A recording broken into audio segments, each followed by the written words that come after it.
미국과 유럽의 긴축 경계감에 코스피는 3주 만에 2,600선이 붕괴되며 코스피 코스닥 양시장 모두 하락 마감했습니다.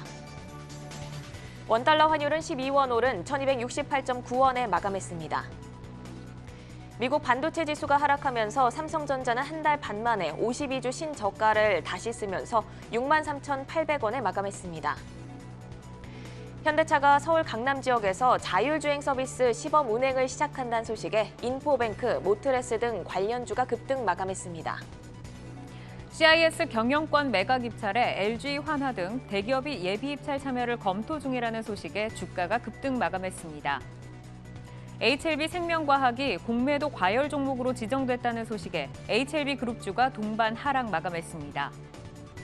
아프리카TV는 KB증권과 100억 원 규모의 자사주 취득 신탁 계약을 체결했다고 공시했습니다. 이수 앱지스가 알츠하이머 신약의 국제 특허 출원을 완료했다는 소식에 급등 마감했습니다.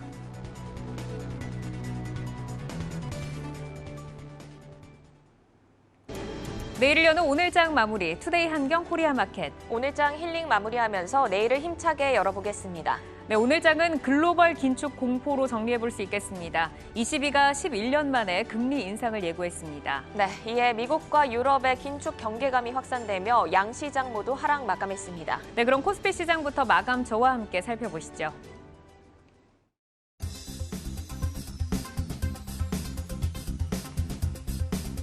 네, 오늘 우리 시장 유럽 중앙은행의 금리 인상과 또 중국의 소비자 물가지수 사이에서 방향을 모색했습니다. 결국에는 하락으로 거래를 마쳤는데요. 2,600선을 이탈하면서 어려운 금요일의 모습을 보였습니다. 여전히 상승 동력은 없는 지표에 예민한 2주의 마지막 거래일입니다. 오늘 1.13% 하락하면서 거래 마감했습니다. 전일 미국 시장이 ECB의 7월 25bp 금리 인상 예고에 기술주 중심으로 큰 폭의 하락이 나타났습니다. 애플이 3%, 아마존 4%, 메타는 6% 넘게 내렸습니다. 이에 우리 시장도 실망 매물이 출회되면서 출발을 했는데요. 장중에 중국의 생산자 물가지수가 6.4%로 예상치에 부합하는 결과를 발표하면서 다소 힘을 내는 듯 했지만 또 오늘 밤 9시 30분 발표되는 미국 CPI 지표가 높게 나올 것으로 시장이 예상을 하면서 시장에 부담을 더했습니다. 자, 그럼 수급 한번 살펴보시죠. 장 초반부터 외국인이 대규모 매도로 문을 열었습니다. 개인이 계속해서 매수로 지수 하락을 방어를 하고 있는데요. 오늘 개인이 1조 넘게 매수를 하면서 거래를 마감했습니다. 보시면 외국인이 6거래일째 매도에 나서고 있고요. 개인이 4거래일째 매수 기조를 이어가고 있습니다. 자, 그럼 업종별 움직임 한번 확인해 보겠습니다. 네, 오늘 대다수의 업종이 하락을 면치 못했습니다. 건설과 운수장비 업종이 상승을 지켜냈고요. 은행과 의료정밀 업종이 하락이 강했습니다. 특히 의료정밀은 4% 넘게 하락을 했습니다. 자, 건설업들 오늘 좋은 흐름을 보였는데 그 가운데 GS건설 한번 살펴보시죠. 오늘 GS건설은 2% 강세를 지켜내면서 거래를 마쳤습니다. 이번 달 6월 내로 발표될 분양가 상한제 개편안 관련해서 규제 완화 모멘텀을 딛고 금호건설, 현대건설, 또 DLENC 등 기대감에 따른 수급이 들어오면서 상승으로 거래를 마감을 했습니다. 자, 이어서 음식료 업종 한번 보시죠. 음식료 업종도 시장 대비 강한 모습을 보였는데 삼양식품입니다. 삼양식품이 첫 중간 배당 추진을 발표를 했습니다. 구체적인 배당 금액과 시기는 추후 이사회에서 결정할 예정이라고 하는데요. 창사 이후 첫 중간 배당 추진으로 주주 친화 정책을 발표를 하면서 오늘 2.26% 상승 지켜내면서 거래 마감했습니다. 자, 그럼 마켓맵으로 코스피 시장 종목들의 움직임 한번 보겠습니다. 전체적으로 파랗게 물이 들었습니다. 특히 전일에 필라델피아 반도체 지수가 2% 넘게 하락을 하면서 삼성전자가 오늘 2% 넘게 빠지면서 신저가를 다시 썼고요. SK하이닉스도 2% 가까이 빠지면서 힘없는 모습을 보였습니다. 시가총액 상위주들 대다수가 하락한 모습이었는데 이 가운데 LG에너지솔루션, 삼성 SDI, 그리고 현대기아차, 또 SK텔레콤 등이 상승을 지켜낸 모습입니다. 자, 그럼 현대차와 기아차 한번 보시죠. 현대차와 기아는 전일 자율주행 4단계 기술 레벨 4를 적용한 아이오닉5로 로보라이드 시범 서비스를 8월부터 시행한다고 밝혔습니다. 반도체 수급 대란에 이어서 화물연대 파업이 수급에 좀 부담을 주기는 했지만 그래도 양 종목 모두 상승을 지켜내면서 거래를 마감했습니다. 이어서 LG이노텍 한번 보시죠. LG이노텍도 강세였는데요. 증권사 호평에 힘입어서 오늘 상승을 지켜내면서 거래 마감했습니다. 0.39% 올랐는데요. 2분기 어닝 서프라이즈 예상에 대신증권이 목표 주가를 상향을 했습니다. 45만 원에서 52만 원으로 상향을 했는데요. 2분기가 비수기인데다가 전 세계적으로 공급망 이슈 그리고 중국의 생산 차질 등을 감안했을 때 포트폴리오 경쟁력과 수익성 우위를 증명할 것이라고 덧붙였습니다. 자, 이어서 선물 시장 한번 보겠습니다. 선물 시장 지수부터 확인해 보시죠. 네, 선물 9월물이 1% 넘게 빠지면서 거래를 마쳤습니다. 네, 선물의 수급 상황도 한번 살펴보겠습니다. 네, 선물 매매 동향 보면 개인과 기관만이 매수를 했고요. 외국인이 3천억 원 정도 팔았는데요. 기관에서는 금융투자의 매수가 이틀 연속 이어졌습니다. 자, 시장에 대한 전문가의 뷰 한번 살펴보시죠. 서정훈 삼성증권 연구원의 뷰입니다. 당분간 시장의 긴축 경계감은 지속될 것이라면서 국내 증시는 지난 1년간 선제적인 조정폭이 깊었기에 현 시점에서 추가 하방 위험은 낮다고 볼 수 있다라고 의견을 전했습니다. 올해 들어서 3천선 이탈한 후에 계속해서 약세를 이어가고 있는 우리 시장입니다. 앞서 조정을 받았기에 추가 하락 위험은 적을 것이다라는 의견인데요. 시장 투자자들은 리스크에 예민한 보수적인 스탠스를 이어가고 있습니다. 다음 주에는 시장이 모멘텀을 찾을 수 있기를 바라면서 코스피 마감은 여기에서 정리해드리겠습니다.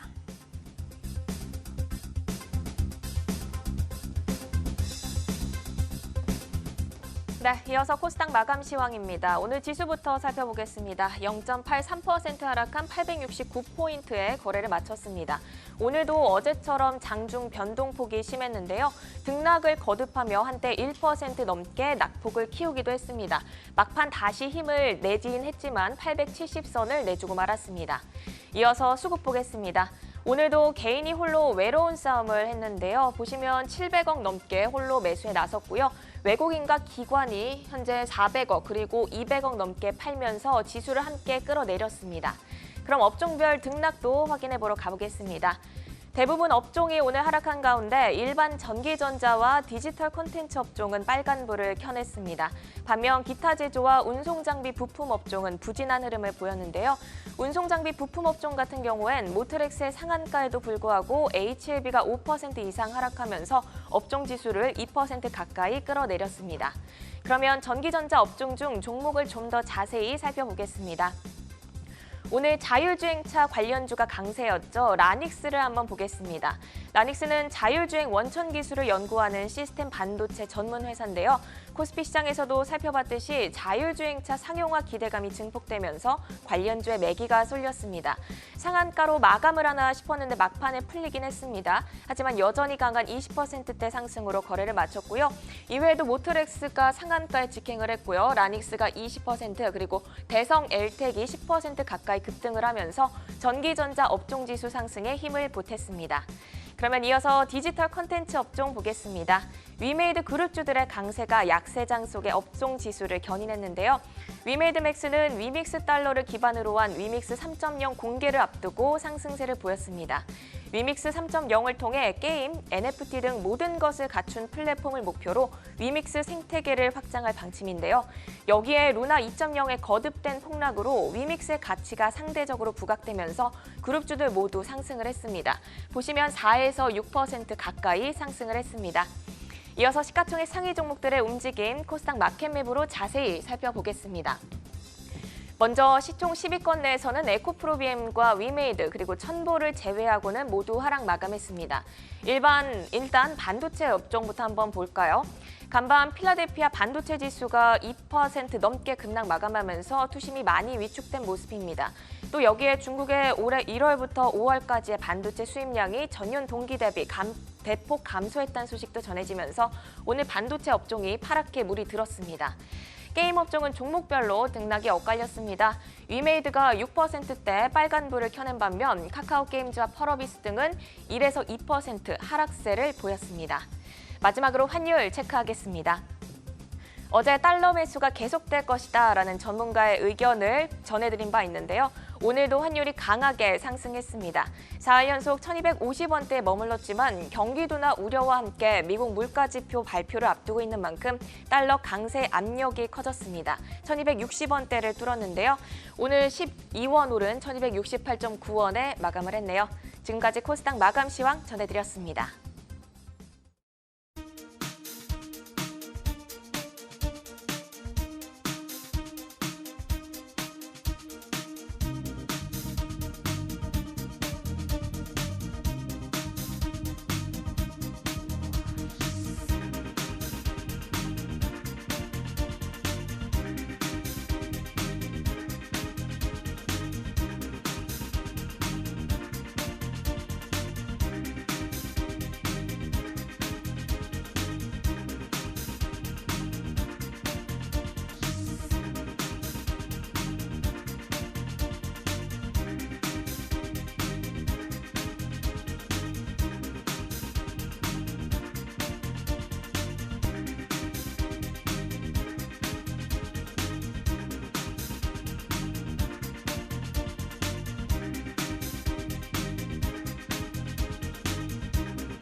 시장의 핫이슈를 심층 분석해서 날카로운 투자 인사이트를 제시해주는 투데이 핫이슈. 오늘은 염승환 이베스트 투자증권 이사와 함께하겠습니다. 이사님 어서 오세요. 네, 안녕하세요. 네, 반갑습니다.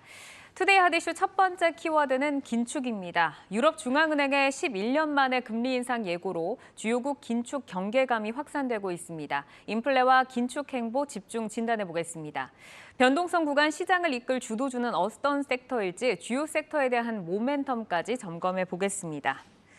자, 그럼 이사님께 의견을 이제 좀 여쭤보도록 하겠습니다. 이제 유가가 고공행진은 멈출 줄 모르고 또 주요 기관들이 글로벌 경기 침체 경고를 계속해서 좀 내리고 있습니다. 이런 가운데서 오늘 밤 또 미국에서 소비자 물가지수 발표가 예정이 되어 있는데 지금 이제 인플레가 좀 문제죠. 그래서 인플레 정점 논란이 더욱더 거세질 것 같습니다. 이사님은 인플레 정점이 지금 이미 왔다라고 보실까요? 제가 알고 싶은데 저도 제가 뭐 알 수는 없는 것 같고요. 다만 이제 그런 조짐은 좀 보이는 것 같아요. 그러니까 왜냐하면 아까도 오늘 오전 10시 반에 중국의 생산자 물가지수가 발표됐잖아요. 이게 생산자 물가지수가 미국의 소비자 물가지수에 보통 6개월 선행을 하거든요. 근데 이제 이게 예상치에 거의 부합을 했죠. 6.4% 정도 나온 것 같은데 확실히 4월에 8%에서 확실히 좀 둔화가 됐고 물론 이제 그 중국 상해시가 봉쇄령이 내려졌기 때문에 뭐 일견 뭐 내려가는 게 또 타당할 수 있지만 어쨌든 이제 물가가 약간 좀 꺾였다는 거는 미국 물가 지수에도 당연히 좀 긍정적으로 작용할 수 있을 것 같고요. 또 비단 이것만 그런 게 아니라 지금 최근에 공급 변목 현상이 좀 풀린다라는 그런 얘기들이 계속 나오고 있고 또 골드만삭스도 최근에 비료값이 좀 급락을 했기 때문에 물가가 좀 피크아웃한 거 아니냐 이런 또 이제 보도를 좀 냈거든요. 그래서 지금 물가에 대한 이제 피크아웃 기대감은 좀 높아지고 있는 건 사실입니다. 근데 이게 진짜로 여기가 끝인지 아니면 또 하반기에 더 올라갈 수도 있어요. 사실 우리가 뭐 그거를 예측하기는 좀 어렵지만 그래서 제가 봤을 때는 국제유가가 가장 큰 변수인 것 같아요. 지금 많은 물가 지표들이 조금씩 이제 고점을 찍고 내려가는데 지금 거의 유일하게 지금 안 떨어지는 게 바로 국제유가거든요. 그래서 어제도 엊그저께도 120달러 지금 넘어섰고 올해 연초였나요? 그때 전쟁 날 때 한 130달러까지 한번 찍었던 것 같은데 다시 지금 계속 우상향하고 있거든요. 그래서 국제유가가 이제 에너지 가격에 미친 영향력이 워낙 크기 때문에 그래서 이 피크아웃을 우리가 좀 확실하게 좀 검증을 하기 위해선 국제유가가 어쨌든 하향 안정화되는 그런 조짐이 나와야 됩니다. 그러기 전까지는 기대는 하지만 아직까지 좀 우리가 100% 안심할 단계는 아니다. 라고 좀 말씀을 드리겠습니다. 네, 물가 지표들이 좀 하락을 하는 추세이긴 하지만 그 가운데서 유가가 지금 잡히지 않고 있는 상황이기 때문에 지금 하락은 했지만 크게 꺾이진 않았습니다. 그래서 하향 안정화가 되는 걸 좀 확인을 해야 될 것 같다라고 말씀 주셨고요. 인플레 속에 이제 경기 침체 경고로 이제는 스태그플레이션 우려가 좀 나오면서 참 이 방향성을 잡지 못하고 경기 사이클의 소용돌이 속으로 좀 접어드는 것 같은 모습입니다. 이제 미 연준의 빅스텝에 대해서도 좀 말이 좀 많은데 그 행보에 좀 변함이 없을까요? 일단 이제 6월하고 7월에 빅스텝 하는 거는 뭐 다들 알고 계실 거예요. 그래서 아마 그거는 큰 변동이 없을 것 같고 이제 다음 주 15일 날 연준 의장이 이제 발언이 있겠죠. 그때 이제 어떤 얘기를 할지 모르겠는데 일단 6, 7월 연속 0.5% 금리 인상 후에 그 다음에 지금 시장이 기대하는 거는 9월에 0.25%로 이제 낮춰주는 거거든요. 근데 그걸 기대를 하고 있는데 지금 시장에서는 반반입니다. 50% 정도 확률로 아니다, 9월에도 빅스텝 갈 것 같다. 아니다, 0.25로 갈 것 같다. 이게 팽팽히 맞서고 있는데 결국 6월 FOMC가 끝나고 나면 우리가 좀 0.25가 될지 0.5가 될지 그 부분은 좀 확인이 좀 가능할 것 같고, 근데 이제 파웰 의장도 발언을 어떻게 할지 솔직히 모르겠어요. 그러니까 그 포워드 가이던스라 그래가지고 우리 이런 경로로 하겠습니다 이렇게 밝힐 수도 있는데 연준 의장이 뭐 아직은 모르겠다. 그때그때 물가 지표를 보면서 대응하겠다. 이렇게 얘기를 할 수도 있거든요. 근데 그렇게 얘기를 해버린다는 건 뭐 나중에 그 하반기 가서도 빅스텝 가능성을 열어놓는 발언이거든요. 그러니까 그런 식으로 발언이 나오면 증시가 또 한 번에 영향을 또 받을 가능성이 있습니다. 그래서 6월 FOMC 관련해 가지고는 일단은 이제 9월 달부터 어떤 스텝이 나올지 연준 의장이 좀 발언을 해주는 거에 따라서 좀 달라질 수 있다는 거 좀 염두에 두시면 좋겠고, 저는 개인적으로 8월 달이 좀 중요한 것 같아요. 8월에 세계 중앙은행 총재들이 잭슨홀에 모여가지고 미팅을 하잖아요. 네. 그때 이제 많은 결정들이 내려지는데 이번에 중요한 게 결국 9월 FOMC가 제일 중요하거든요. 올해 이제 마지막 남은 기간을 봤을 때 그때 0.25냐 0.5냐에 따라서 사실 뭐 큰 차이가 있다고 볼 수는 없겠지만 빅스텝이냐 베이비 스텝이냐에 따라서 방향성이 완전히 달라질 수도 있는 거거든요. 그러니까 0.25로 간다는 거는 아 드디어 금리 고점이 나왔구나 이렇게 사람들이 안심할 수 있는데 9월에도 0.5로 가면은 아직 멀었구나. 여전히 긴장해야 되겠구나. 이런 시각들이 또 확산될 수 있기 때문에 어쨌든 8월 그 잭슨홀 미팅이 좀 마지막 변곡점이 좀 되지 않을까 이렇게 생각을 하고 있습니다. 네, 우선 이제 시장에서는 6, 7월 빅스텝은 지금 받아들인 상황이기 때문에 9월에 과연 이 빅스텝을 계속해서 이어갈지 혹은 금리 인상의 속도가 좀 조절될지 지켜봐야 할 것 같다라고 말씀 주셨습니다. 그리고 이제 우리가 좀 지금 주목하고 있는 게 중국의 또 경기 부양인데요. 어제 중국에서 5월 수출입 지표가 좀 양호하게 발표가 되면서 봉쇄 완화와 또 부양책 효과에 대한 기대감이 좀 커진 모습입니다. 하지만 또 상해 일부 지역에서 재봉쇄가 되면서 우려를 좀 키우고는 있는데 중국발 변수에 우리가 어떤 것들을 좀 주목을 하면서 포인트를 잡아가야 할까요? 오늘도 사실 중국 증시가 괜찮았잖아요. 그러니까 최근에 중국 증시가 전 세계에서 가장 좋은 편인 게 그동안 이제 선제적으로 먼저 빠졌죠. 1분기에 굉장히 많이 하락을 했는데 그 이유가 이제 여러 가지 악재들이 있었죠. 뭐 긴축 이슈도 물론 있었지만 중국이 이제 봉쇄령이 내려졌잖아요. 근데 이제 그게 어느 정도 좀 완화가 되기 시작을 했고 중국이 이제 경기 부양책을 쓰지 않을까 하는 그런 기대감이 높아지는데 실제로 부양책을 쓰고 있습니다. 지금 지난달에 이제 중국이 부동산 대출 금리를 인하를 했는데 2020년도부터 굉장히 강력하게 부동산 규제 들어갔거든요. 근데 그게 이제 스탑이 된 거죠. 그래서 중국이 부동산, 그러니까 중국 경제에서 부동산이 차지하는 게 굉장히 크다 보니까 이 부동산 대출 금리를 낮춰가지고 경기를 부양시키겠다라는 그런 의지가 굉장히 좀 강력하게 표출이 됐습니다. 이 부분부터 중국 증시가 돌리는데 큰 역할을 했던 것 같고, 그 다음에 이제 하반기부터 이게 좀 제로 코로나 정책이 바뀐 건 아닌데 최근에 이제 간이 PCR 검사소를 설치한다는 얘기가 나왔더라고요. 그러니까 예전에는 이게 뭐 상해시나 이런 대도시에서 조금만 확진자가 증가하면 시 전체를 그냥 막아버렸잖아요. 네. 봉쇄령을 내렸는데 이제 그렇게 하는 게 아니라 이제 그런 조짐이 있으면은 간이검사소를 이렇게 좀 설치를 해가지고 거기서 나오는 데이터를 토대로 해가지고 크게 문제 없으면 그냥 출근시키고 문제 있으면 이제 격리시키는 이런 쪽으로 좀 가는 것 같아요. 그러면 이제 예전과 같은 이제 강력한 락다운 가능성은 낮아졌기 때문에 이런 부분들도 긍정적인 것 같고, 마지막으로 빅테크 규제가 좀 많이 완화될 것 같아요. 이번에 류오 부총리도 언급을 했지만 그 사실 엔트파이낸셜이 2020년에 그 상장을 하려다가 그 알리바바 이제 규제 들어가가지고 상장을 못했죠. 이제 그때부터 강력한 규제가 들어갔는데 지금 최근에 나온 이제 발언들을 봤을 때는 상장에 대해서도 좀 긍정적으로 검토하겠다는 그 중국 정부 당국의 발언들이 나오고 있기 때문에 빅테크 규제도 많이 완화될 가능성이 있습니다. 이렇게 보면 중국은 이제 최악을 지나가는 거죠. 그래서 중국의 부양책이나 증시가 회복이 이렇게 돼준다면 이 부분은 우리나라 증시가 또 기댈 수 있는 언덕이니까 좀 긍정적이지 않을까라고 생각을 하고 있습니다. 네. 부동산과 빅테크 규제가 완화되고 또 제로 코로나에도 기존은 그대로 좀 동일하지만 조금 더 완화된 정책을 지금 적용하고 있는 모습을 볼 수 있는데 사실 지금 좀 하루하루 방향성이 좀 달라지는 매크로 이슈들로 인해서 글로벌 증시가 중국은 오르고 있지만 뭐 미국도 그렇고 유럽도 그렇고 방향을 좀 잃은 지 오래인 것 같아요.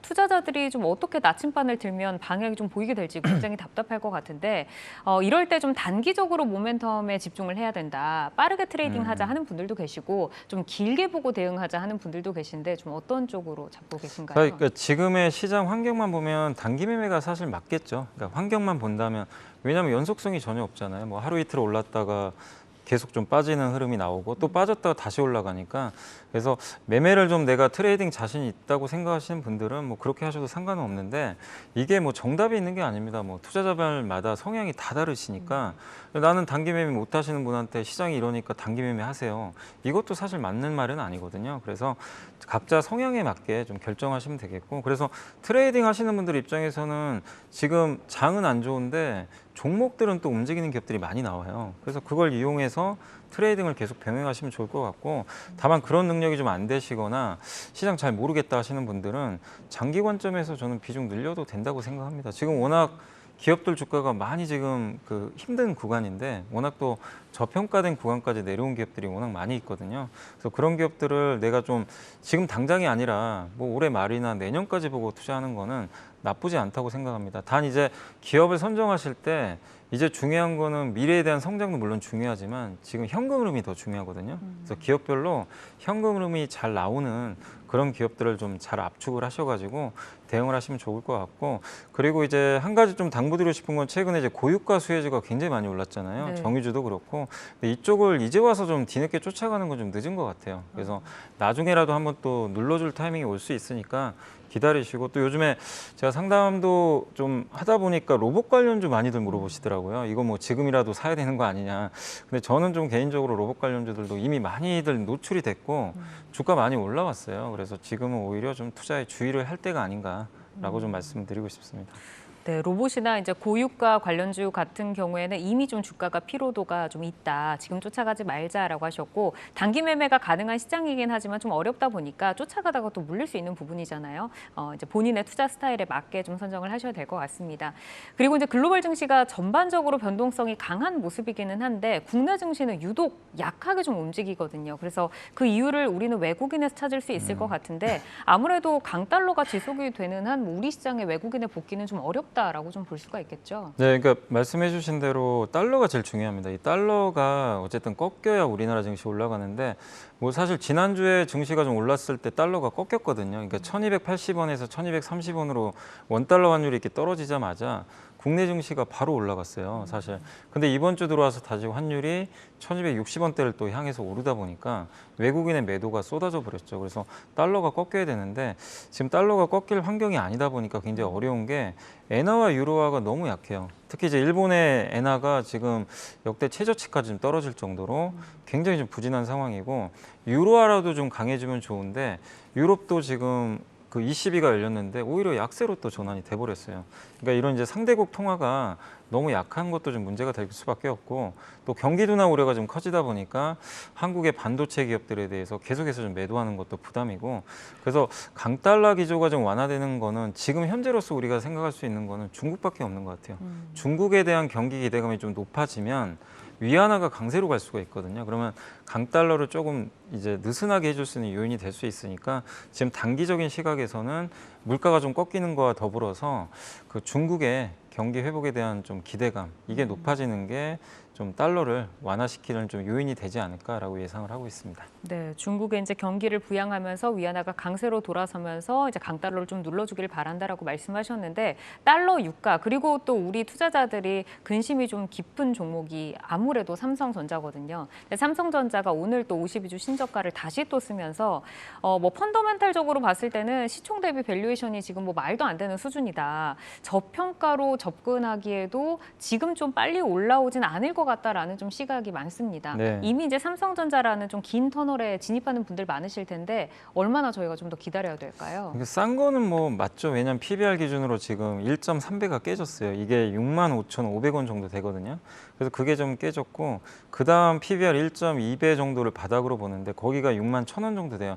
그러니까 1.2배면 거의 정말 위기 상황이죠. 삼성전자한테 어떤 이제 위기가 생겼을 때 이제 그 정도까지 갈 수 있는 건데 오늘 63,000원대까지 떨어졌기 때문에 거의 다 왔다. 그래서 밸류에이션만 보면 굉장히 매력적인 건 맞는데 지금 반도체 수요에 대해서 믿지를 못하는 것 같아요. 그러니까 오늘도 저도 이게 삼성전자 오늘 외국인들이 왜 이렇게 많이 팔았을까? 900만 줄 팔았더라고요.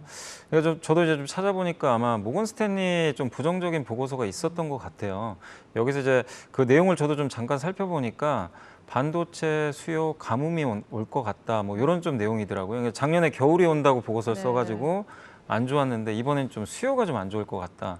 거기에 또 오버 서플라이라 그래가지고 공급 과잉 좀 얘기도 좀 꺼냈더라고요. 목표 주가를 좀 낮춘 걸로 알고 있는데 이런 것들이 결국 이제 외국계 투자자들 입장에서는 아직 좀 멀었구나. 좀 더 기다려야 되겠다. 이런 이제 심리가 퍼지면서 대량 매도를 한 게 아닌가 이렇게 좀 보여집니다. 근데 우리나라 이제 한국의 애널리스트 분들은 지금 삼성전자에 대해서는 반도체 공급은 구조적으로 감소를 하니까 좀 여전히 그렇게 나쁘게 보지는 않는데 외국계는 좀 또 다르게 보는 것 같아요. 근데 외국인들은 외국계 증권사 그 투자 의견을 좀 더 신뢰하는 게 아닌가 이렇게 보여지는데 어쨌든 그런 것들이 좀 겹쳐가지고 오늘 주가가 좀 많이 빠졌던 것 같습니다.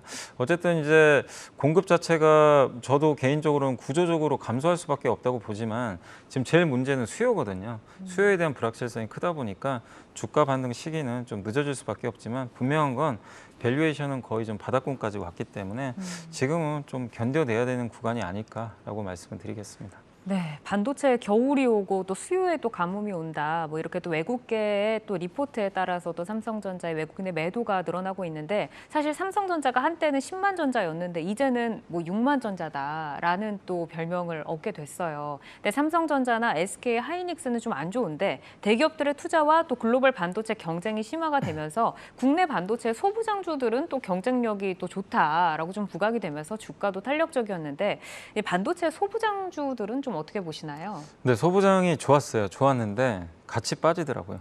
그러니까 이게 형님들이 빠져버리니까 어쩔 수가 없는 거죠. 그래서 이게 결국 반도체 수요가 둔화되면 이 삼성전자나 하이닉스가 이제 이런 우려죠. 투자 줄이지 않을까. 이제 이런 이제 우려감들이 퍼지면서 같이 좀 밀려버리는 그런 흐름이 나왔는데 근데 뭐 반도체 투자할 때 세액 공제 해주겠다는 뭐 정부의 얘기도 한번 나왔었고 네. 또 지금 미국도 그렇고 전 세계가 반도체 투자 기대감이 좀 높은 상황이니까 소부장에 대해서 큰 흐름상으로는 전 너무 염려할 필요는 없다 이렇게 말씀을 드리고 싶고 다만 이제 반도체 소부장 기업들이 예전처럼 그냥 다 가기보다는 저는 이제 공정별로 반도체 공정이 굉장히 복잡하잖아요. 거기서 수혜 강도가 좀 차별화가 좀 될 것 같아요. 그러니까 잘 될 기업은 더 잘 되고 거기서 좀 밀리는 기업들은 좀 도태되는. 그러니까 옛날에는 반도체 투자가 늘어나면 다 갔거든요. 근데 이런 사이클은 이제 쉽게 나올 것 같지는 않아요. 그래서 여러분들이 거기서 좀 잘 선별하셔야 될 것 같은데 사실 반도체가 워낙 어렵다 보니까 제가 이 시간에 뭐 자세히 설명 못 드리겠지만 몇 개만 좀 말씀드리면 EUV 이제 관련된 뭐 그쪽 섹터라든가 ALD라고 하는데 이게 이제 증착 장비거든요. 증착 장비 중에 이제 원자 증착 장비인데 여기 속해 있는 기업들이 뭐 유진테크나 주성 엔지니어링 이런 기업들이 좀 속해 있고 시각 이 공정의 중요성이 되게 높아져요. 그러다 보니까 여기 관련된 기업들이 뭐 솔브레인이나 한솔케미칼 같은 기업들이 좀 들어가 있고요. 또 스크러버는 뭐냐면은 이제 친환경 장비라고 하는데 유해가스가 많이 방출이 돼요. 근데 이제 공정이 복잡해지면은 가스가 점점 많이 나오거든요. 그걸 없애주는 장비 만드는 회사들이 뭐 유니셈이나 GST, 그러니까 이런 기업들은 저는 개인적으로 좀 경쟁력이 있다고 생각하고 있기 때문에 이런 기업들 중심으로 해서 잘 한번 공부하셔가지고 선택을 해보시는 게 좋을 것 같습니다. 네, 소부장 중에서도 이제 선별적으로 좀 흐름을 가져갈 것 같다. 유진테크, 주성 엔지니어링, 솔브레인, 한솔케미컬, 그리고 유해가스를 제거하는 유니셈과 GST까지 짚어주셨습니다. 이제 반도체와 더불어서 빼놓을 수 없는 게 또 자동차 그리고 2차 전지가 아닐까 싶어요. 근데 전기차와 또 2차 전지 시장은 뭐 미래에 대한 성장성은 뭐 누구보다 좀 확실하다라고 좀 볼 수 있을 것 같은데 장기적인 성장 스토리를 따라가면서 우리가 꾸준하게 포트에 좀 담아봐도 될지 혹은 이미 좀 관심이 집중됐기 때문에 좀 유의를 해야 하는 부분이 있을지 어떻게 생각하시나요? 그러니까 이게 단기적으로 보면 뭐 반도체나 2차 전지나 지금 부진한 건 사실이지만 단기적인 게 아니라 내년, 내후년을 본다면 아마 앞으로 수요가 증가할 걸 누구도 부인은 못 하실 거예요. 분명히 수요가 증가하는 산업에 속해 있기 때문에. 근데 2차 전지도 이제 전기차 시장이 이제 열리기 시작하잖아요. 사실 이제 미국 같은 경우 이제 열리니까 그런 면에서 계속 관심을 저는 가져야 된다. 그리고 2차 전지 주요 원재료 가격이 그동안 워낙 올라가지고 이 업종들이 좀 피해를 많이 보긴 했는데 최근에 뭐 LiPF6인가요? 이게 육불화 탄산 립튬 같은 이제 전해액 소재죠. 요게 이제 가격이 좀 최근에 많이 떨어지기 시작했고 니켈 가격도 좀 떨어졌거든요. 이렇게 되면 이제 우리나라 기업들의 수익성이 또 좋아질 수 있기 때문에 긍정적일 것 같고요. 또 LG, 삼성, SK가 모두 3사가 미국에 대규모 투자 들어가잖아요.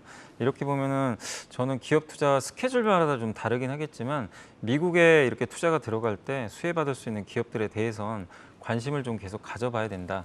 이렇게 말씀드리겠습니다. 그래서 2차 전지 쪽에서는 사실 좀 양극재는 너무 많이 오른 것 같아서 좀 동박 회사들이 좀 최근에 부진하거든요. 그래서 2차 전지 동박도 괜찮게 보이고 그다음에 역시 투자 들어가면 장비 회사들이 같이 갈 수밖에 없으니까 2차 전지 장비주 중심으로 해서 한번 조정 구간에서 비중을 늘려보는 거는 어떨까 좀 말씀을 드리겠습니다. 네, 동박과 장비주 좀 꼽아주셨고요. 그리고 이제 최근 시장에서 또 주목받는 또 섹터를 꼽으라면 뭐 아무래도 유가가 오르니까 정유 그리고 뭐 태양광 또 선박 이렇게 또 꼽을 수가 있을 텐데 앞으로도 좀 지속적으로 모멘텀이 따라와 줄 거다라는 섹터로 보실까요? 네, 저는 뭐 이쪽은 장기적으로 계속 좀 좋을 것 같아요. 근데 정유는 조금 계속해서 좋을지는 사실 모르겠어요. 왜냐하면 이제 유가가 꺾여버리면 네. 또 반대급부가 나올 수 있기 때문에 그래서 저는 개인적으로 정유주는 그냥 트레이딩 하셨으면 좋겠고 너무 막 이거를 내년, 내후년까지 볼 사이클은 아닌 것 같고 다만 이제 그 태양광하고 이 조선주는 좀 사이클이 좀 계속 이어질 것 같아요. 왜냐하면 이제 LNG 선박에 대한 좀 수요가 이게 여기서 끝날 문제는 지금 아니잖아요. 지금 왜냐하면 EU하고 러시아 간의 관계가 안 좋아지면서 결국 천연가스를 러시아에서 받는 게 아니라 이제는 선박을 이용해서 미국으로 수입을 하거든요. 그래서 LNG 선박에 대한 수요가 계속 늘어날 수밖에 없고 이 사이클은 아마 2024년까지 이어질 가능성이 높기 때문에 조선주는 한번 사이클 좀 타는 것도 괜찮다고 보고 있고 또 거기다가 지금 태양광도 지금 리파워 EU라고 많이 들어보셨을 거예요. 요거 관련해 가지고 이제 신재생 에너지 비중을 기존의 40%에서 유럽이 45%로 이제 늘린다고 했고 미국도 얼마 전에 동남아 4개국에서 수입하는 태양광 패널에 대해서 관세 2년간 면제하겠다.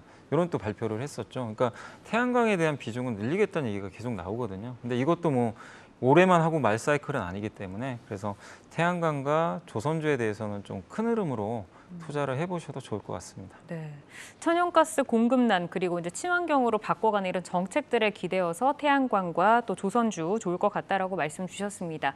자, 그러면은 마지막으로 이제 6월 접어들었는데 6월에 남은 시장 저희가 좀 어떻게 대응해 나가면 좋을지 고견 한번 여쭙겠습니다. 그러니까 지금 많은 분들이 사실 뭐 힘든 정도가 아니라 지금 이제 거의 그냥 자포자기 상태도 많으실 것 같고 그 다음에 또 실제로 지금 고객 예탁금이 많이 빠져나가고 있어요. 지금 57조까지 떨어졌더라고요. 그래서 개인 투자분들의 이탈도 일부 있는 것 같은데 그리고 뭐 이렇게 많은 또 방송을 봐도 이제 비관론이 사실 확실히 좀 우세하죠 지금은.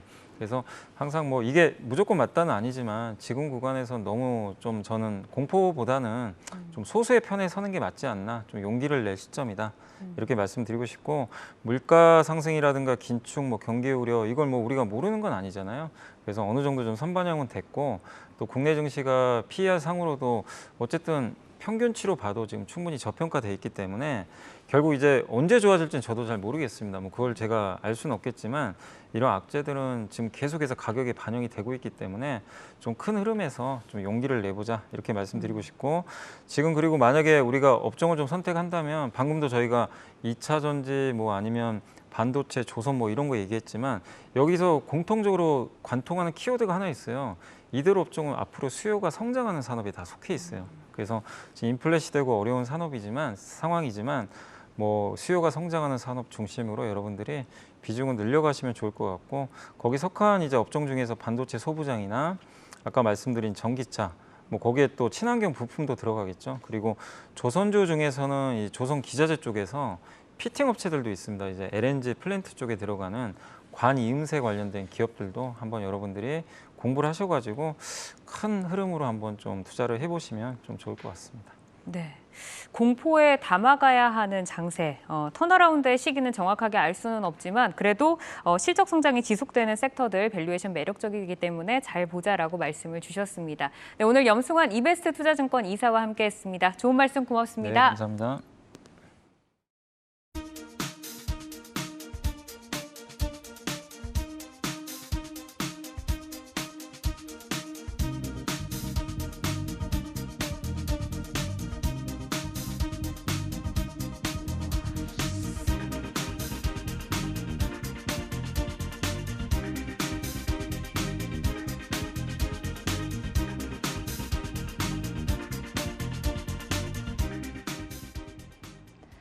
네, 오늘 개인이 1조 1천억 원 넘게 사줬음에도 불구하고 외국인과 기관의 강한 매도 속에 우리 시장 밀리고 말았습니다. 2,500선까지 내려온 가운데 시장에서는 2,400선까지 밀릴 수 있다는 의견도 나오고 있는데요. 다음 주에는 다시 힘을 낼 수 있길 바라면서 한 주의 마지막 거래일 ETF 시장 분위기는 어땠는지 알아보겠습니다. 먼저 오늘 강한 상승을 보인 건 코덱스 차이나 H와 코덱스 인버스고요. 하락을 보인 건 코덱스 레버리지와 타이거 은행입니다. 먼저 빨간불 켜는 쪽부터 살펴보겠습니다.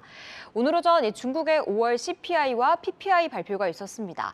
소비자 물가지수는 전월과 같은 수치로 시장 예상치를 하회했고 생산자 물가지수도 하락을 보이면서 중국의 물가 아직은 안정적이다라는 평가를 받고 있는데요. 중국 증시 장중 반등을 보였습니다. 중국 지수를 추종하는 상품들이 상승률 상위에 많이 올라와 있는데요. 그중 홍콩 증권거래소에 상장된 중국 기업 50개를 선별해 포트폴리오를 구성한 코덱스 차이나 H가 1.7% 오르며 마감했습니다. 다음은 코덱스 인버스가 오늘장에서 강세를 보였습니다. 코스피 1.13% 밀리면서 이를 반대로 베팅한 상품이 올라왔고요. 수급 보시면 연이틀 기관이 강하게 사들이면서 상승을 이끌고 있습니다. 이어서 부진했던 종목들도 살펴보시죠. 바로 삼성자산운용의 코덱스 레버리지가 2.3%의 낙폭을 보였는데요. 오늘 코스피 2,595포인트까지 내려오면서 바닥을 알 수 없는 하락세가 지속되고 있습니다. 하지만 개인은 이달 들어 이 상품을 총 1,521억 원가량 순매수하고 있는데요. 이는 코스피가 오르면 수익을 내는 상품으로 최근 지수가 하락세를 보이면서 주가는 우하향 그래프를 그리고 있습니다. 마지막은 타이거 은행이 2.2% 하락을 보였습니다. 카카오페이에 이어서 카카오뱅크도 하락하면서 오늘 공모가인 39,000원 수준까지 내려왔습니다. 타 은행들과는 달리 높은 멀티플을 적용받고 있어 최근 금리가 급격히 오르는 점이 주가에는 오히려 부담으로 작용하고 있기 때문인데요. 타이거 은행 내 비중 20%를 차지하고 있어 이 상품에 하방 압력을 줬고요. 다른 은행주들도 함께 파란불 켜내면서 하락 마감했습니다. 지금까지 ETF 시장 마감 상황 알아봤습니다.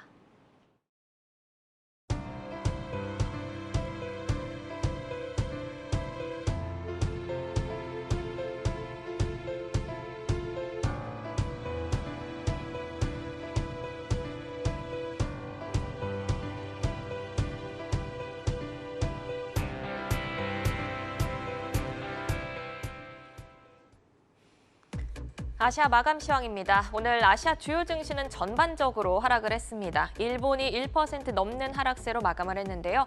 글로벌 긴축 우려에 경기 민감주 중심으로 매도세가 짙었습니다. 하락 출발했던 상하이 종합지수는 5월 생산자 물가지수가 시장 예상치에 부합하자 낙폭을 줄이고 상승 전환에 성공했습니다. 상승폭 더 끌어올리면서 1%대 상승으로 마감을 지었습니다. 홍콩 항생지수도 현재 보합권에서 등락을 거듭하고 있고요. 대만 각권지수는 1% 가까운 하락세로 마감했습니다.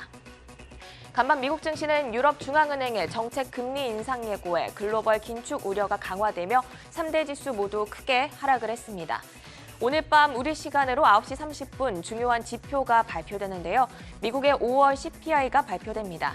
CPI는 대표적인 인플레이션 지표로 사용되니 주목해 보셔야겠습니다. 현재 S&P 선물은 0.03% 하락 중이고요. 나스닥 선물 역시 보합권에서 움직이고 있습니다. 지금까지 한경 글로벌 마켓이었습니다.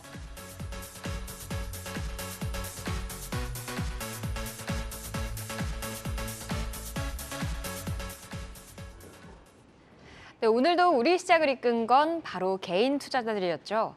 지난 6월 2일부터 6월 9일까지 5거래일 사이 개인은 어떤 종목을 사고 또 팔았는지 알아보겠습니다. 먼저 코스피 시장부터 살펴보시죠. 이 삼성전자 오늘 63,800원을 기록하면서 50일 신저가를 기록했습니다. 4거래일째 하락하면서 어디까지 흘러내릴지 감이 안 잡히고 있는데요. 하지만 이 개인은 계속해서 강하게 사들이면서 1조 3,392억 원 규모 순매수하고 있습니다. 다음은 KB금융 체크해 보겠습니다. 은행주들 금리 상승기에 수혜주로 꼽히고 있습니다. 하지만 6월 들어서 주가 등 부진한 흐름을 보이는 가운데 개인은 5거래일째 사고 있습니다. 이어서 팔고 있는 종목도 보시면요. 바로 크래프톤이 눈에 띄고 있는데요. 이 바닥을 다지고 다시 올라오려는 시도를 하고 있습니다. 12월 신작 게임을 내놓을 것이라 밝혔고요. 여기에 증권사들의 호평도 이어지면서 5거래일째 기관이 이끌면서 상승을 보이고 있습니다. 하지만 지쳐있던 개인은 오를 때 정리하자며 매도 3위 종목에 올라왔습니다. 다음은 KTNG 살펴보겠습니다. 이 전자담배 수요가 계속해서 늘어나고 있는 가운데 외국인 수급이 4월부터 꾸준히 유입되면서 우상향 곡선을 그려가고 있습니다. 하지만 개인은 계속해서 매도하면서 매도 상위 종목에 자리하고 있습니다. 이어서 코스닥에서는 어떤 종목들을 사는지도 살펴보겠습니다. 바로 LNF와 심텍, HK이노엔, 청담글로벌, HLB가 들어가 있는데요. 신규 상장주인 청담글로벌은 어제 쉬어가면서 급등에 브레이크가 걸릴까 싶었지만 오늘 반등하면서 상한가 직행했습니다. 개인이 4거래일째 사들이고 있고요. 다음은 또 쉬어갔던 HLB 그룹주들 어제 상승을 보였습니다. 이는 개인이 이끌어낸 상승으로 순매수 5위 종목에 올라와 있습니다. 마지막으로 코스닥 개인 매도 상위 종목 보면요. 이 셀트리온 헬스케어 164억 원어치 매도하면서 1위 자리에 올라와 있습니다. 램시마 SCG의 스위칭 효과로 인해서 하반기 실적이 성장할 것이라는 시장의 분석이 나오고 있습니다. 하지만 개인은 연이틀 매도하고 있습니다. 또 이번 주 상승을 보이기 시작한 엔터준에서 어제는 JYP엔터가 오늘은 SM이 올라왔고요. 2차전지 관련주 내 고점을 찍고 조정받고 있는 PNT와 나노신소재에 대해서 개인은 정리하고 있는 상황입니다. 지금까지 개인들의 매매 동향 살펴봤습니다.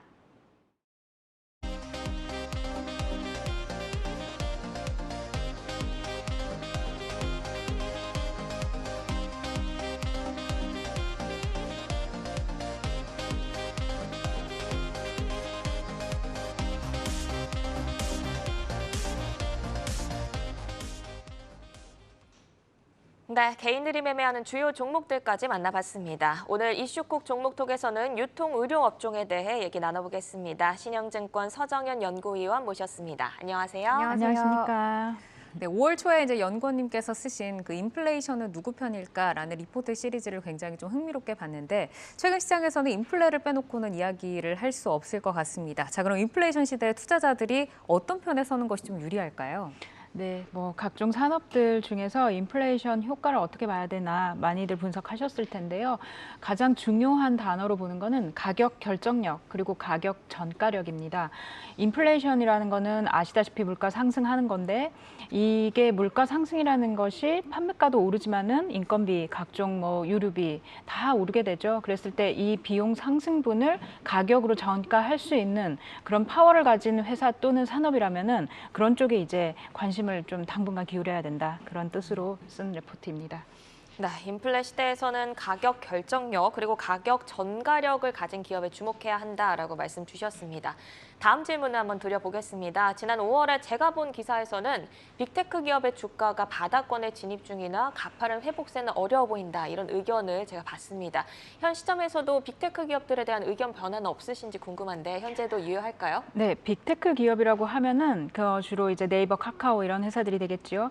고점 대비 40% 가까이 하락하면서 많이들 들고 계신 분들 힘든 시기인데요.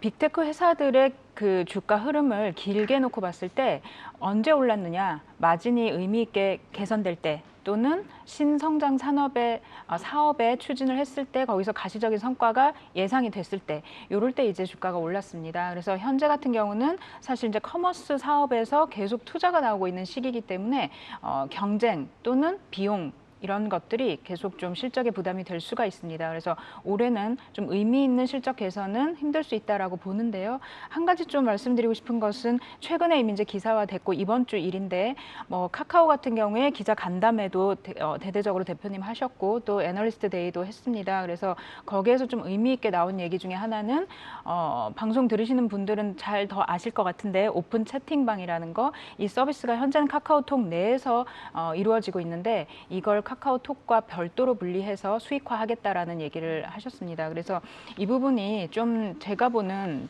그 시기적으로는 좀 단기적으로 상당히 파급 효과가 있을 수 있다 이런 생각이 들어서 좀 관심을 기울일 필요가 있다 봤습니다. 빅테크 기업의 좀 마진 개선이나 이런 건 좀 어렵지만 그래도 카카오 같은 경우에 좀 이렇게 실적을 좀 돌파할 수 있는 어떤 또 변화를 찾고 있다라고 말씀 주셨습니다. 이제 인플레이션 시대의 경기 위축에 대한 우려로 월마트나 뭐 타겟 이렇게 미국 소매업체들의 실적에 대한 경고와 하향이 이어지면서 미국 시장에도 좀 굉장한 공포감으로 작용을 했는데 미국의 유통기업의 실적과 주가는 혹시 어떻게 바라보시나요? 네, 이제 미국 대표적인 빅테크 그리고 유통 플랫폼이라고 하면 아마존, 월마트, 타겟 이런 회사들일 텐데요. 앞서 말씀드린 그 인플레이션이 누구 편일까라는 측면에서 보자면은 이 월마트나 타겟 같은 회사들은 좀 실적이 좋았어야 되는 거 아니냐. 반면 아마존은 뭐 안 좋은 것이 이해가 된다. 이렇게 볼 수가 있는데 근데 왜 같이 실적이 안 좋았을까? 이 부분이 먼저 좀 풀이가 돼야 되는데요. 그 미국 같은 경우에 월마트는 이번 1분기 실적 발표를 하면서 좀 의미 있게 했던 얘기는 우리가 가격 정가의 타이밍을 조금 놓친 것 같은, 그리고 비용 상승이 사실상 너무 빠르게 이루어졌다. 그래서 2분기부터는 약간의 그런 개선을 좀 볼 수 있을 것 같다라는 식으로 얘기를 했고, 좀 타겟은 좀 다르게 저희가 접근을 해야 된다고 보는 것이, 타겟은 월마트랑 달리 F&B, 그러니까 식음료라고 하는 그 카테고리의 비중이 상당히 낮은 그런 사업체입니다. 즉 보통 우리가 마트나 슈퍼는 60%에서 90% 정도가 식품이고요. 타겟은 20% 정도만이 그 식음료 비중입니다. 그러다 보니 필수 소비재 또는 음식료 같이 가격 정가가 가능한 상품군의 비중이 너무 낮다. 그래서 타겟은 소비가 위축된다거나 아니면 소비 지출 항목이 좀 변화했을 경우에 거기에 상당히 좀 타격을 입을 수 있다라는 우려가 약간 현실화될 수 있을 것이라고 생각을 합니다. 네, 말씀을 주신 걸 정리해보면 소비 위축 우려보다는 지출 항목 변화에 좀 초점을 맞춰야 될 것 같습니다. 인플레와 경기 침체 우려가 이렇게 혼재하는 상황 속에서 일상 회복에 따른 유통 변화도 현재 주목이 되고 있습니다. 코로나 시기 온라인 시장이 급증하면서 경쟁이 심화됐지만 이제 서서히 좀 오프라인 쪽으로도 새로운 길이 열리는 것 같은데요. 유통업의 변화는 어떻게 전개될 거로 보시는지요? 네, 이 오프라인 유통이 그렇다고 해서 뭐 엄청나게 확 좋아진다 이러기는 쉽지 않을 것 같고, 우리가 이제 주목하는 것은 오프라인 유통 채널에서 뭔가 쇼핑을 많이 한다 이런 거보다는 오프라인에서 활동을 많이 한다 이렇게 좀 봐야 될 것 같죠. 그렇게 되면은 이제 외식을 많이 하신다던가 한 3년 동안 못 하신 거, 그리고 모임을 많이 하셔야 되니까 옷을 사신다던가 화장품을 산다던가 여행, 레저 이런 생활을 많이 즐기게 되실 겁니다. 그래서 이제 앞서 말씀드린 소비 지출의 항목이 변화한다라는 것이 그동안은 뭐 인테리어, 가전 또는 집에서 배달 음식, 집에서 술 드시는 거 뭐 이런 것들 또는 명품 이런 데 돈을 많이 썼다라면은 지금은 좀 서비스 지출이 많이 늘어나면서 이런 쪽으로 변화가 일어날 거다 이렇게 생각을 하고 있습니다. 그러니까 오프라인에서 쇼핑을 했던 것보다는 좀 못했던 활동들 위주로 해서 서비스 산업들의 발전을 좀 말씀을 주셨습니다. 이제 온라인 시장의 빠른 성장에 가장 큰 피해를 봤던 쪽이 말씀 주신 것처럼 가격 전가의 능력이 좀 약했던 할인점이었는데 이번 주 롯데쇼핑이 그래도 흑자 전환 기대감이 부각이 되면서 할인점의 기업 가치 상승에 대한 이야기들이 좀 흘러나오고 있습니다. 올해는 좀 실적에 대한 턴어라운드를 기대를 해볼 수 있을까요? 안 그래도 이제 롯데 쇼핑에 대해서는 최근에도 좀 미팅을 하고 이러면서 그런 부분들 좀 예민한 시기입니다. 정말 좋아질까? 관심이 그만큼 다시 많아지셨다는 얘기지요.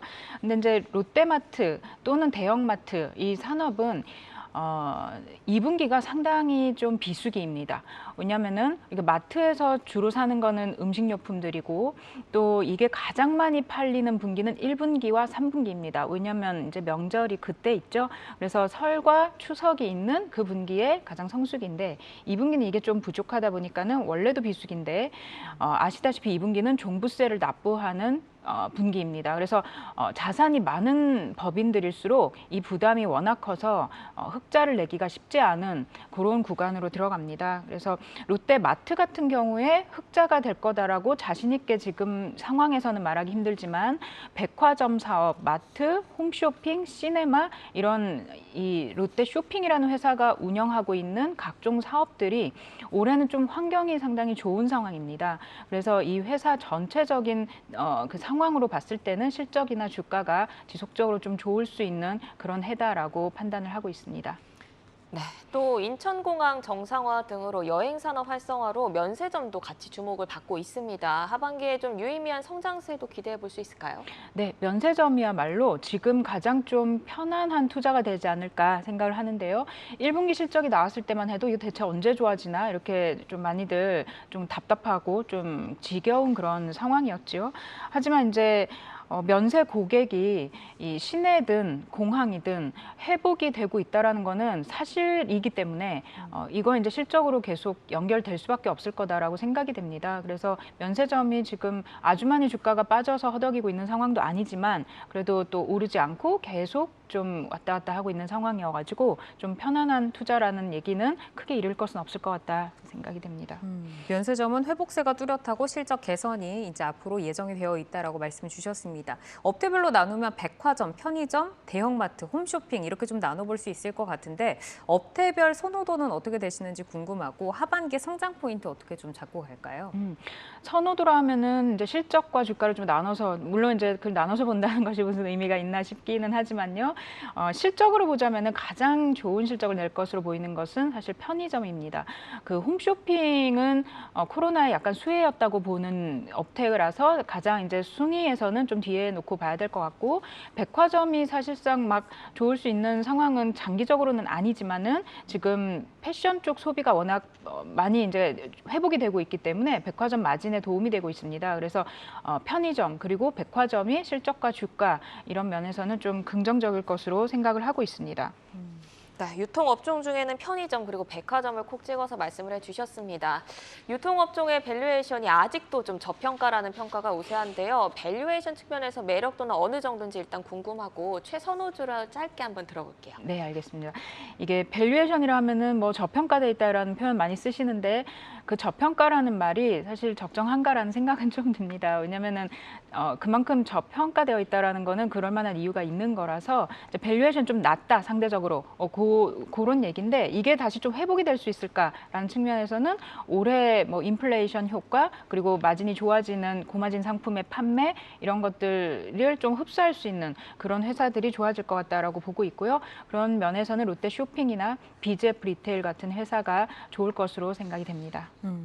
또 의류 말씀하셨는데 의류에 대한 소비도 늘어나고 또 강달러로 환율에 대한 수혜도 좀 받고 있습니다. 하반기에 의류 업종은 어떻게 좀 전망을 하고 계신가요? 네, 유통과 달리 의류 같은 경우는 좀 명확하죠. 옷이 잘 팔리냐 이것만 보면 되는데 패션 소비가 미국 같은 경우는 작년에 회복이 다 돼서 매우 좋았습니다. 근데 한국은 회복된 적이 한 번도 없어서 올해 이제 본격적으로 회복이 되고 있습니다. 그렇기 때문에 성수기인 4분기까지 지속적으로 좋을 거다라고 판단이 되고 대신 이제 강달러 이런 얘기를 해주셨는데 그건 이 옷을 판매하는 업체라기보다는 옷을 만드는 ODM 업체들이랑 연관이 되는데요. 이게 이제 타겟 같은 미국 업체들에게 수출을 하는 거기 때문에 이 부분은 약간 올해 둔화될 가능성이 있다. 지금 심리적으로 조금 위축이 된 것 같습니다. 이미. 그래서 ODM 회사들보다는 브랜드 업체들에게 좀 집중하는 것이 당분간 좋을 것 같습니다. 네, 패션 쪽에서는 올해부터 본격적인 회복이 기대되고 ODM보다는 브랜드 업체에 좀 집중을 해보자고 말씀 주셨는데 그러면 최선호주를 한번 여쭤볼게요. 네, 브랜드 집중하고 있는 한섬 그리고 LF 이런 회사가 좋을 것으로 생각이 됩니다. 네, 한섬 LF까지 탑픽으로 꼽아주셨습니다. 네, 서정현 신영증권 연구위원과 함께했습니다. 오늘 좋은 말씀 고맙습니다. 고맙습니다.